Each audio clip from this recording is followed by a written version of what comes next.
Story time. This is about a real story. So, this is start begin. Isang araw, may isang pamilya na hindi naman sila sobrang yaman, pero kaya nilang bumili ng mga gusto nilang bilhin. So, ganito na nga ang nangyari. Mayroon kasi silang tubuhan dati. And then, tapos, nung time na yon last king na ng tubo. Kasi yung mga tubuhan kasi dati kapag tawag nito, kapag matapos na yung harvesting ng mga tubo, nagpapa-ano yan sila, celebrate or nagpapaligo ng dagat, swimming pool, or nagpapakain, gano'n. So, that time is nagpaligo sila sa beach. So, bata pa yung girl na yun dati. Siguro nasa mga edad niya is 16 or 15. Basta ganun yung edad niya. And then, ayun na nga, pumayag yung mama niya at papa niya na sumama sila doon. And then, hindi lang siya mag-isa, kasama niya din yung mga kapatid niya doon. Tapos nun, sumakay na sila syempre sa forward kasi nga, yung uncle niya dati, may forward sila, tapos doon sila sumakay. Tapos binigyan sila ng allowance ng mama at papa nila, o di ba, binayagan silang maligo ng beach. And then, one time, at the night, pagkatapos ng kumain, syempre, magpapatuna muna ng pagkain sa tiyan. Tapos nun, pumunta na sila sa dagat kasi maliligo na nga. And then, ito si girl, yung 16 years old, di pa siya naligo. Pero alam mo, ang ginawa niya, ganito. Nagdo-drawing siya. Alam mo yung word na girl at saka boy. Yun. Yung drawing niya yung girl tapos boy. Tapos ang ginawa niya is, ginawa niya ng tao.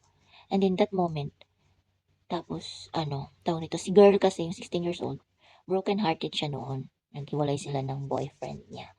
Tapos, natapos niya yung i-drawing nun. Tapos sa baba nun, nilagyan niya ng pangalan niya. So, and then mga ilang minuto, may tumatakbo palapit sa kanya. Tapos may tumatakbo din sa unahan, parang nauna na din sa kanya, parang hinahabol niya. And then, napahinto siya doon sa mismong drawing ng isang girl. Sabi niya, wow, ang ganda naman ng drawing mo. It look amazing. Sabi niya gano'n. And then, katapos na ngayon, na pamangha siya doon sa drawing ng ano. Simple lang yun pero napamangha siya sa drawing na yun. And then, nagtanong na siya, sino ba yung tinanong niya, sino ba yung drawing mo? Boyfriend mo ba yan? Gano'n, sabi ng boy. Boy kasi yung napahinto doon sa kanila. Sa kanya, boy. And then, sinabi niya na, hindi di ko yan boyfriend. Actually, hiwalay na kasi kami. Pero ano lang, masakit lang kasi nga, ganun talaga siguro ang love life. Minsan iiwan ka, minsan hindi. So, yun lang, dinrowing ko lang para makapag-move on, ganun. And then, tapos yung boy na yun, sabi niya, talaga ba? Ang sweet mo naman, sabi niya gano'n. And then sabi niya, pwede bang makipagkilala, sabi niya gano'n sa girl.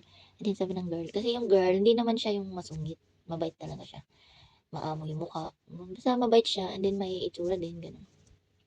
Tapos sabi naman ng girl, oh sure, bakit hindi? Sabi niya gano'n. Yan, nagpakilala yung boy, tapos napakilala din yung girl. And then, sinabihan ng boy na, upo tayo, sabi niya gano'n. Sige po, sabi niya gano'n. Kasi magalang din yung batang yun. Sabi niya, sige po, upo po tayo. Sabi, nag-ano sila. And then that time at night, yun, maliwanag ang buwan, as in full moon. Tapos nasa beach sila, as in ang ganda ng moment na yun. And then, nag-usap na sila. Tapos, siguro sa katagalan na pag-uusap nila, parang may something na nararamdaman yung lalaki. Ganon din yung babae. Ganon. Tapos bigla ding nag-ano yung lalaki, sabi niya, pwede bang manligaw? Sabi niya ganon, pwede bang manligaw? Tapos sabi naman ng girl, ha? Manliligaw ka? Kakilala lang natin, sabi ng girl.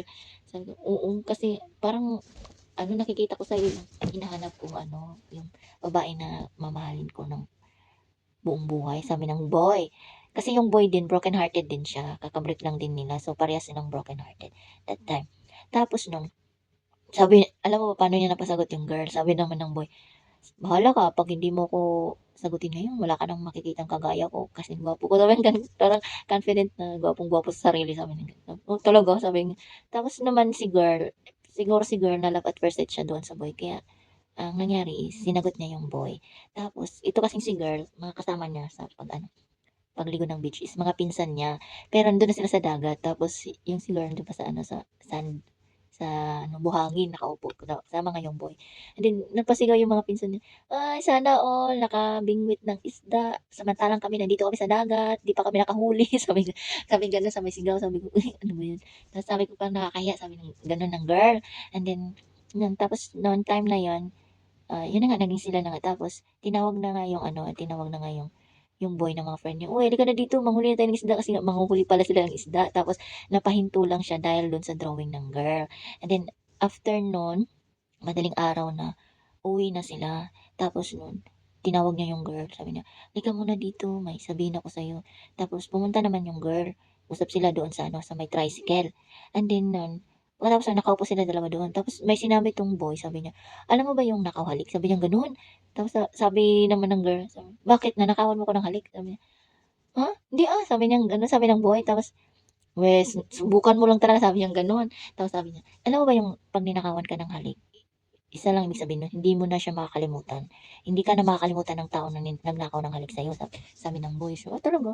Tapos may bigla niyang sinabi, "Tingnan mo yun, ang ganda ng ano, ang ganda ng star." Sabi niya, "Saan?" Tapos nung pagharap ng girl sa kanya, kasi nakaganon siya, tapos pagharap niya ganun, bigla niyang hinalikan. Sabi ko, "Visit ka," sabi ng girl, ganun. "Ba't mo ko ninakawan ng halik?" Tapos sabi naman ng boy, "Tingnan mo, hindi mo ako makakalimutan yan kahit kailan." Sabi ng ganun. Sabi ng boy. Tapos paano 'yan? Uwi na kami kasi nga hanggang ano lang kami dito, madaling araw. So sabi ko, uwi. Sabi naman ng girl, uwi ka na? Nami-miss kita." Sabi naman ng girl, "Ma-miss agad ka." Kilala lang nila. Tapos nun binigay ng boy yung number niya, tapos sinave naman ng girl. Tapos nun, mga kinabukasan, umuwi na din sila, yung girl. Tapos nun, habang nagbibiyahe sila pauwi, yung boy, nagcha-chat-chat sila ng girl. Tapos nun iniisip ng ng girl, bakit bakit kaya siya nagkagano'n? Bakit parang biglang nag-ano yung ano niya, yung aura niya, parang hindi siya mapakali, parang kinikili, gano'n. Tapos hindi na niya makalimutan nga yung taong yun simula nung hinalikan siya. Until now, siguro hindi niya na makalimutan.